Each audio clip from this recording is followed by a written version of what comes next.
Yun mga Abel, good morning, good morning, good morning sa inyong lahat. At abangan na naman ngayon, Sunday na naman. Ayan, 10 ano na, 10:50 na mga Abel. So ayan, mag-aabang na tayo ng mga ibon galing sa Pamplona, Camarines Sur. Nabubulol-bulol pa. So ito, nagtimpla na tayo ng ihi na palaang may kulugo. So ngayon is pababa na ng 1 to ang speed ng mga ibon natin. Kaya mag-ready na tayo. So ito, patay ng tubig ng ng ihi ng palaang may kulugo para i-ready kay Miss DQ. Yan. Patong lang muna natin dito kay Miss DQ na para pagdating ni Miss DQ, lalagay ko na lang yung kulay green na yan. Papatong ko dito. Yan. So naka-open na yung kay Miss DQ. Then ito naman, kaya kay Peter B naman. Kay Peter B hen natin nilalagay. Aray ko, napakainit. Pumipitik ang init ngayon, sobra. Happy Fiesta nga pala kay sa mga taga Lourdes. Yan. Fiesta sa kanila sa kabilang baryo. So yun, mag-aabang-abang na tayo. Oh, ito na yung brown natin. So ilagay nga natin si brown dito kasi para pang motivate kay Peter B hen. Para pagdating niya, diretsong pasok lang.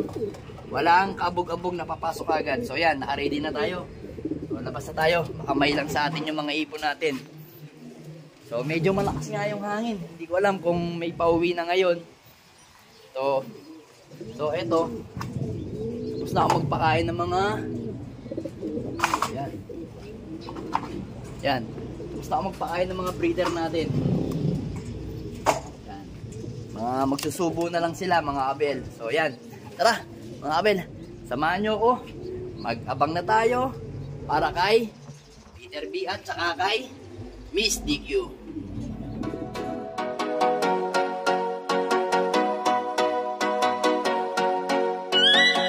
Mga Abel, nandito yung isang ibon natin.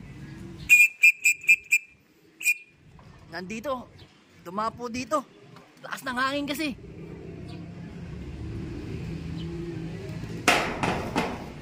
Dito sa kabila.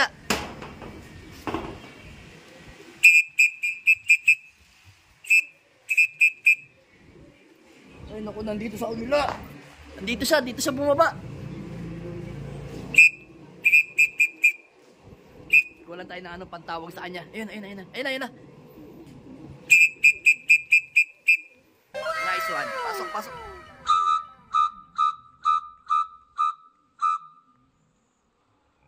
one. Pasok na. Si Peter B. Alright, Peter B, pasok. Nauna sa atin si Peter B. Clock muna natin mga Abel. So yun nga mga Abel. Na-clock na natin yung ibon natin.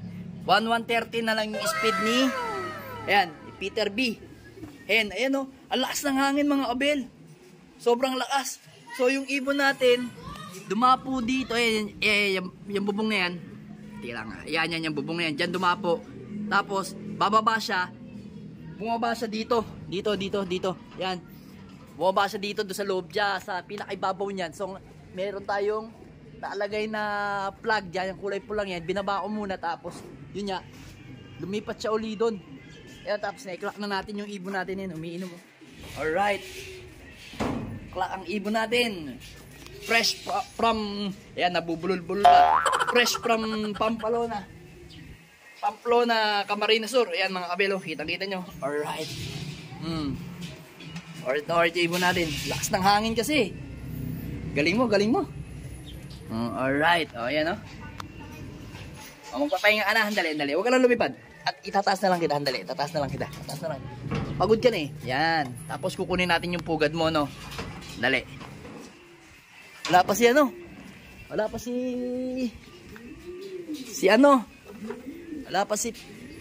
si Miss DQ.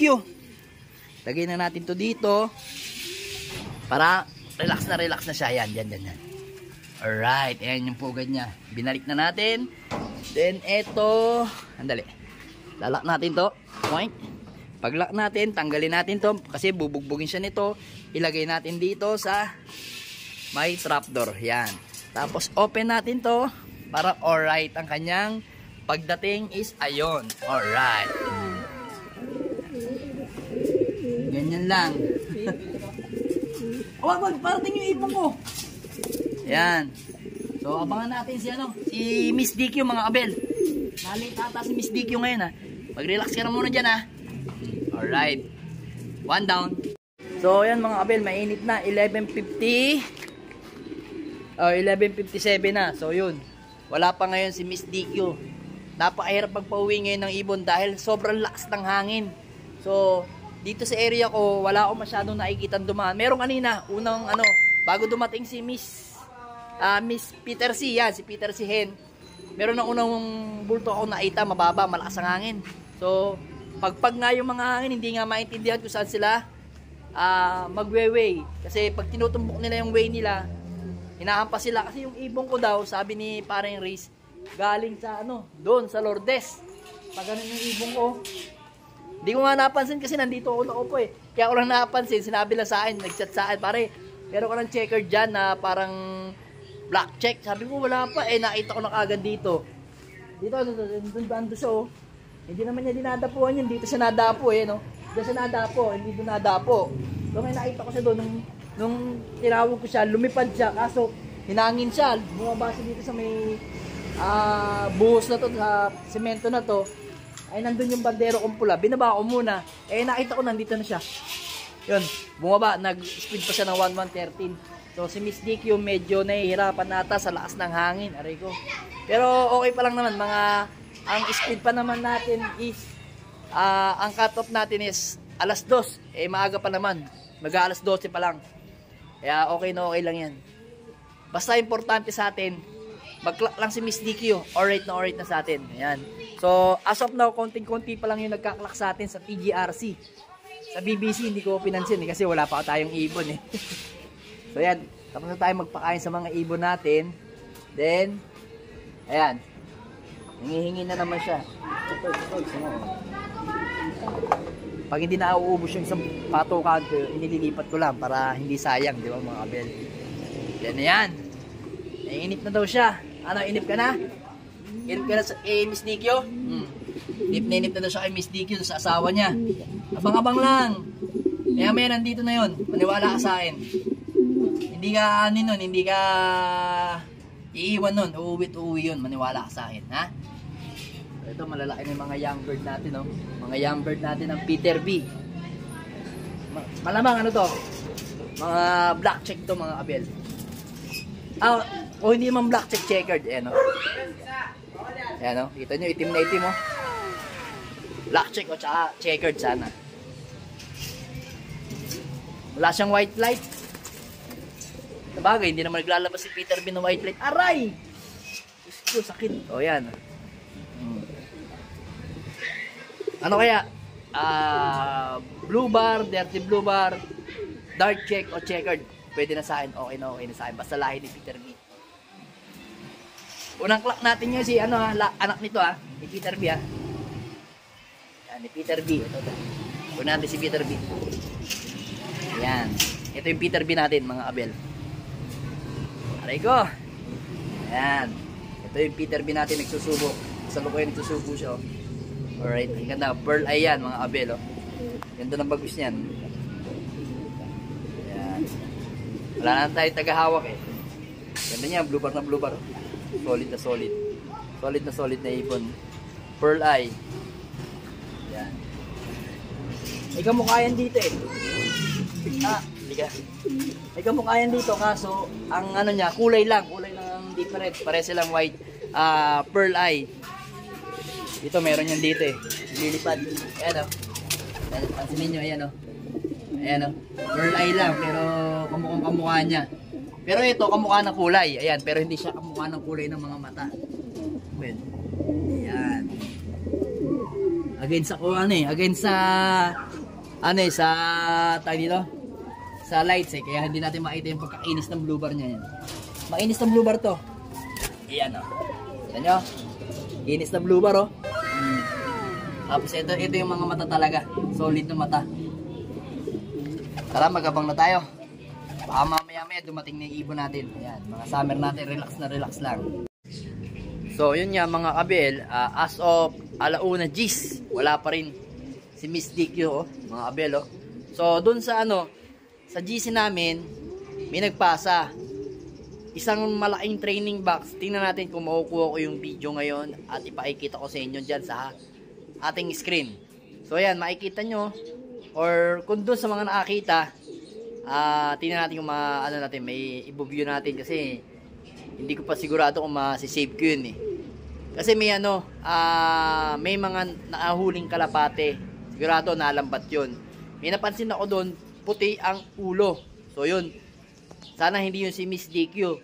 Then nakita doon sa video din, nakita din sa video, mga tumatakbo yung mga bata kasi may nahuli yung lambat nila sa may palayan. So hari nawa hindi makakasama yung ibon natin doon. Hanggang alas 2 pa naman yung cut-off. Kasi umaasa talaga ako si Miss DQ, uuwi yun kahit anong mangyari. Alam ko yung matibay yung ibon na yun. So ngayon, yun nga, kalaban lang natin talaga. Hindi natin masasabing disgrasya. Basta, tingnan natin. Umaasa pa rin ako hanggang alas 2. Sana mag-clock yung ibon natin. Kasi nagpapahinga na si Peter Bidon na hen. So, abang-abang muna tayo bago tayo mawala ng pag-asa pagka talagang cut-off na. Yun nga mga kabel, cut-off na si Miss DQ. Hindi na dumating. Aray ko, Diyos ko. So, hindi pa siya nagpaparamdam until now. Anong oras na? Cut-off na tayo na 1:55 pa lang.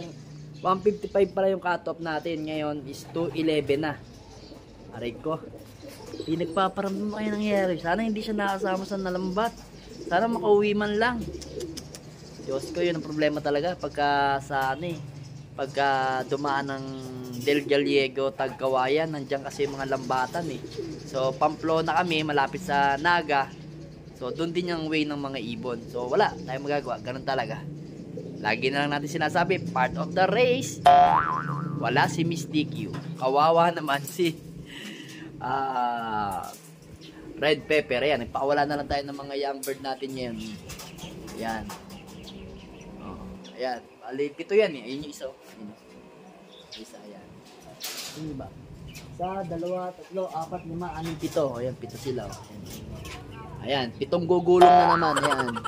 Young bird ng young bird ng ito yung huling breed natin ng ng MPFL 4 tapos 3 pare. Ayan. Yung mga ibon natin. Pandagdag gulong na naman. Tingnan natin kung anong magiging kapalaran nila. Ayan. Bale, asan yung anak niyan? Eto to. Ano ba anak ni Miss Miss DQ? Asan yung anak? Ayun, yun. Yan, yung anak ni Miss DQ, yun. Yun ang naiwanan sa atin ni Miss DQ, yung anak. Ayan.